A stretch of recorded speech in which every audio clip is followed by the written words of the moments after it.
그럭저럭 좋은 삶은 아무런 문제가 없다. 그런 삶과 자신의 삶을 기꺼이 바꾸려는 사람들이 세상에 널리고 널렸다. 하지만 중요한 질문은 따로 있다. 그럭저럭 좋은 삶이 정말 내가 원하는 삶인가? 그것이 정말로 미래의 내 이야기가 되기를 바라는가? 안녕하세요. 나에게 힐링 책입니다.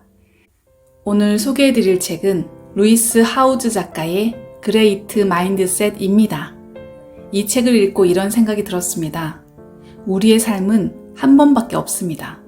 누구나 잘 살고 싶기에 모든 선택이 두렵고 머뭇거리고 있는 것입니다.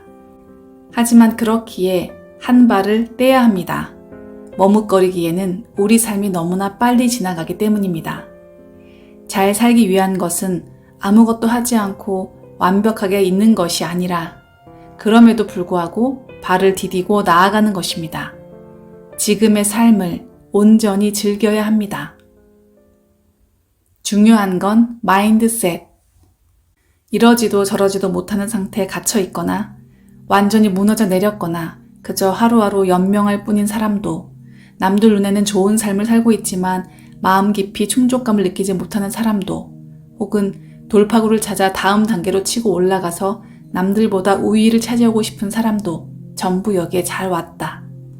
그레이트 마인드셋은 사람마다 다른 의미 있는 미션을 찾아 마음의 힘을 봉인해제하여 두려움과 의심을 이겨내고 오랫동안 붙잡히지 않았던 꿈과 목표를 마침내 이루도록 도와줄 것이다. 우리는 과거의 이야기를 새로 써서 그것을 추진력으로 삼아 밝은 미래로 나아갈 수 있다. 그런 일이 가능하다. 머릿속에서 쉬지 않고 되풀이되는 과거의 발목을 붙잡힐 필요가 없다. 그런데 당신은 미래의 이야기를 어떤 식으로 쓰고 싶은가? 어떤 사람이 되고 싶은가? 어디로 가고 싶은가? 알고는 있는가? 그리고 어떻게 하면 두려움과 자기의심을 극복할 수 있는 용기를 찾고 내가 누구이며 어떤 사람이 되고 싶은지 확실하게 아는 상태로 꿈을 향해 달려가는 게임 플랜을 세울 수 있을까? 꿈이 무엇이든, 꿈이 있었다는 사실을 잊어버리고 살았든 당신에게 이 간단한 질문을 던지고 싶다. 만약 꿈이 이대로 사라져 버린다고 해도 나는 과연 행복해질 수 있을까? 충만한 삶을 살 수 있을까? 그렇지 않다면 앞으로 내 꿈을 어쩔 것인가? 실패의 재미있는 점. 실패는 참 재미있는 녀석이다. 물론 모든 실패를 껄껄 웃음이나 배꼽 빠질 듯한 박장대소로 받아들여야 한다는 뜻은 아니다. 그럴 수 있을 때도 있지만 대부분의 실패는 고통스럽고 당황스럽고 하나도 재미있지 않다. 실패를 일부러 찾아 나서는 사람은 없다. 실패는 참 재미있는 녀석이다. 실패는 우리가 꽤 잘하고 자주 하는 일인데도 우리는 실패를 떠올리고 싶어 하지 않고 기억하고 싶어 하지 않으며 심지어 실패했다는 사실조차 인정하지 않으려고 하니까 말이다. 하지만 실패가 없으면 앞으로 나아갈 수 없다. 실패가 없으면 우리는 결코 새로운 시도를 하지 않을 것이다. 실패가 없으면 더 나은 방법을 찾으려고 하지 않을 것이다. 실패가 없으면 우리는 더 나아지거나 더 강해질 수 없다.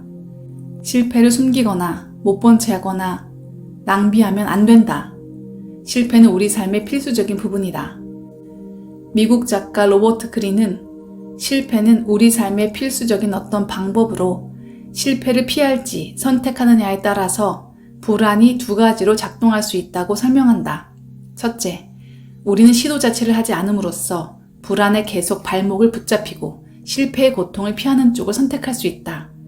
이 관점에 따르면 내가 아무리 최선을 다해도 나보다 잘하는 사람이 있겠지만 시도조차 하지 않는다면 절대로 뒤처질 수밖에 없다. 둘째, 불안을 동기부여로 삼아 최선을 다함으로써 실패를 피하는 쪽을 선택할 수 있다. 실패에 대한 두려움은 제대로 이용하기만 하면 끈기와 임기응변 능력을 길러주고 혁신의 연료가 된다. 자신에게 허락하라. 요즘 사람들은 대부분 누군가의 허락을 구하려고 하는 것 같다. 심리치료사, 코치, 친구, 고객, 가족 등 우리는 우리에게 허락해줄 누군가를 찾고 있다. 의미 있는 사명을 추구하는 길에서는 자신에게 세 가지를 허락해야 한다. 원하는 사람이 되어도 된다는 허락, 거절해도 된다는 허락, 감정을 드러내도 된다는 허락. 이 중에서 하나라도 자신에게 허락하지 않으면 문제가 생긴다. 1. 원하는 사람이 되는 것을 허락하기. 자신이 생각하는 이상적인 사람이 되도록 허락하지 않으면 질투와 불안의 결과로 이어진다.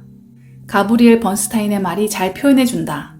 질투는 자신의 개발되지 않은 부분을 목격했을 때 느끼는 거예요. 다른 사람이 가진 재능을 질투할 수도 있지만 나도 얼마든지 같은 재능을 개발할 수 있다. 자신을 긍정하고 원하는 모습이 되도록 허락하기만 하면 된다. 세스 고딘의 말처럼 많은 사람이 선택되기를 기다리고 있다. 선택되기를 기다리는 것은 우리의 문화적 본능입니다.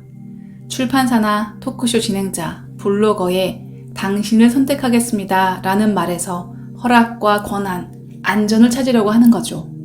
그런 경향을 거부하고 아무도 자신을 선택하지 않으리라는 사실을 깨달으면 비로소 일에 착수할 수 있습니다. 세상에 해결해야 할 문제가 있고 그 문제를 해결하는 데 필요한 도구와 허락이 이미 나에게 있다는 것을 깨달으면 세상에 이바지할 기회는 널리고 널렸습니다. 무엇보다 본격적으로 뛰어들어 도전에 맞서고 최선을 다하면 당신은 잠재력을 마음껏 발휘하는 예술가가 될 수 있습니다. 아무도 당신을 선택해주지 않을 겁니다. 나를 선택하세요.